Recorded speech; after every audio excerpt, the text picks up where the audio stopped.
Чуваку, да, который открыл шелковый путь Silk Road, ему дали 40 лет. Прикинь, 40 лет. Он выйдет, когда ему будет 70. Вот, и он написал письмо судье. И в числе прочего он на такие акценты давил, типа: я мог бы за это время помочь своей семье, я мог бы сделать что-то хорошее для общества. И среди прочего он такой тезис озвучил, типа: когда я выйду, мир уже очень сильно изменится.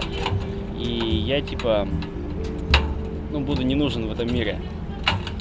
Вот, ну и мои родители помрут. И как ты думаешь, какой из этих тезисов как бы самый сильный и самый ужасный, самый, как бы страшный? То, что он не нужен будет обществу и износится. Да, типа ты выходишь из тюрьмы, а зачем? Спрашивается. Да. И вот именно поэтому я уезжаю из Смоленска, чувак. Здесь нет веяния жизни, здесь все очень размеренно, здесь очень дешево все, здесь тепло, здесь высокое небо, здесь красивые женщины, но здесь ничего не происходит. И я сижу на скейтерской площадке в поисках конфликта и пью за здоровье Владимира Владимировича пива, укоряя обамку-обезьянку, что у них нет такого прекрасного кваса. Я не пью пиво, я вообще не пью. Я нисколько не сожалею по поводу того, что чувака садят, да, Росса Ульбрихта, создателя «Шелкового пути». Но 40 лет это много. 40 лет это прям приговор. Это целая жизнь для многих россиян. Для многих россиян это 2 жизни, потому что... Нет, для многих это 1000 жизней, потому что многие наши соотечественники, они даже не начинают жизнь. Они после школы, после тотальной несвободы попадают в не менее тотально несвободную армию, а потом оказываются на работе. Освобождаются годам к 60 и умирают от Альцгеймера, потому что не знают, чем себя занять, и разлагаются тридцатчиком, убивая свои нейроны. Так что это... А Росс Ульбрихт, то это гениальный мужик, гениальный программист, гениальный философ современности, но он переборщил, конечно, с безнаказанностью, поэтому он будет сидеть. Удивительно, знаешь, еще, что судья ему ответила, то есть в своей речи, письмо было большое достаточно у него, и судья ответила ему, и как бы у нас такого не бывает. У нас судья просто зачитывает приговор и говорит, типа: все, вы виновны, пиздуйте в тюрьму. Максим Марцинкевич. Ну то есть, тоже показательные, что похоже, есть параллель между ними. Чувака садят на пожизненное за создание сайта, а отечественный общепит не закрывают, несмотря на то, что они точно так же продают алкоголь и сахар, не менее жуткий наркотик. То есть сахар это же тоже вызывает зависимость и тоже разрушает организм.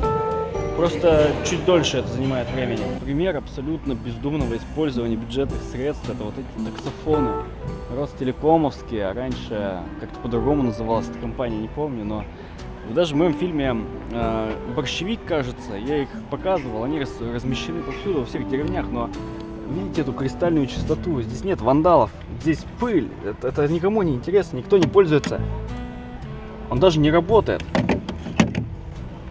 Что? Дмитрий, у нас для вас подарок, это вот от смоленских жителей.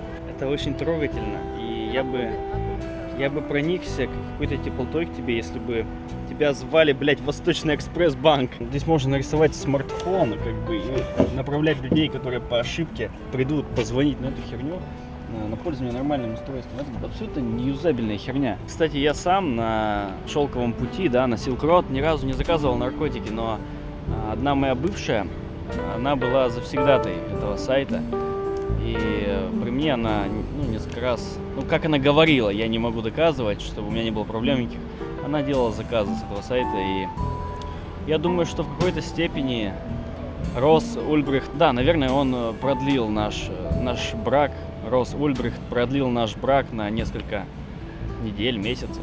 Да, может быть, я и не познакомился бы с ней, если бы она не была вечно обдолбана. Кстати, да, не брак, естественно, а гражданский брак, окей.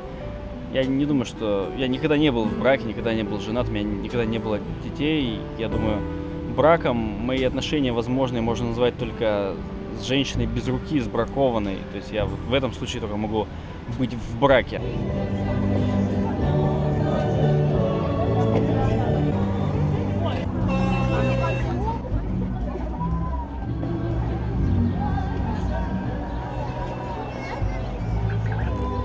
Это памятник архитектору стены крепостной, которая, по большому счету, закабаляла людей, да, то есть держала их в узде крепостных. Крепостная стена, ее соорудил человек по фамилии Конь.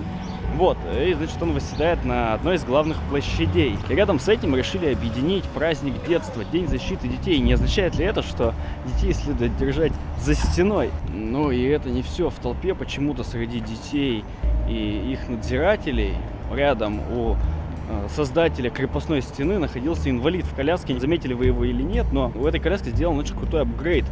Сигнальный звоночек. И в толпе этот инвалид почему-то сигналил всем: биби, блядь. Кем он себя возомнил? Думал, лишился ног, может сигналить? Спонсор выпуска — сайт Тапки-Танки. Продукт 100% ручная работа, так что если ваш муженек или дружок режется в танке, задарите ему тапки, танки. У них классный, простой, удобный сайт. Ссылка в описании.